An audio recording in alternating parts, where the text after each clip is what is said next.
Palestinian civilians came to Rafah hoping to be safe, but here there's utter devastation. Fire swept through this crowded encampment after an Israeli airstrike, leaving dozens dead, according to Gaza's health authority, and many more wounded, some of them children. As the sun rose, survivors returned to salvage what they could, some sharing their stories with a freelance journalist working for CBC News. Yesterday, we were sitting safely, she says. Suddenly, we found bodies thrown on the ground, blood splattered on the ground.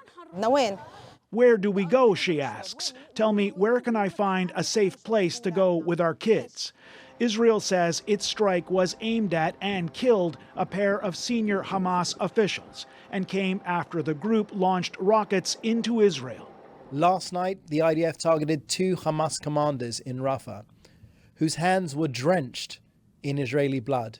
Israel's prime minister later told the Knesset the Israeli military tried to avoid civilian casualties, but in this case, something went tragically wrong and an investigation is underway.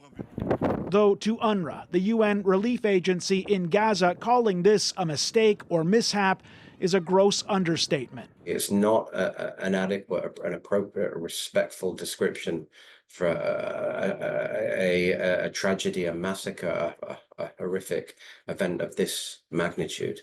The attack comes after the International Court of Justice ordered Israel to immediately halt its military actions in Rafah. On Parliament Hill today, calls for the government to put more pressure on Israel to comply with that ruling.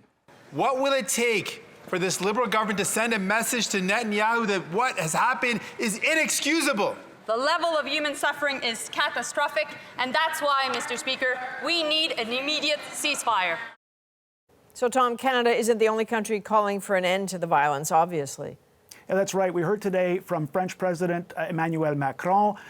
He's calling for, in his words, full respect for international law and an immediate ceasefire. Reuters is quoting a U.S. national security spokesperson as saying that Israel has a right to go after Hamas, but that it must take every precaution possible to protect civilians. And UN Secretary General Antonio Guterres issued a statement today saying he condemns Israel's actions, which he says killed scores of innocent civilians who were only seeking shelter. He goes on to say that right now there's no safe place in Gaza, and he concludes with what is really a plea that this horror must stop. All right, Tom Perry in Ottawa. Thanks, Tom.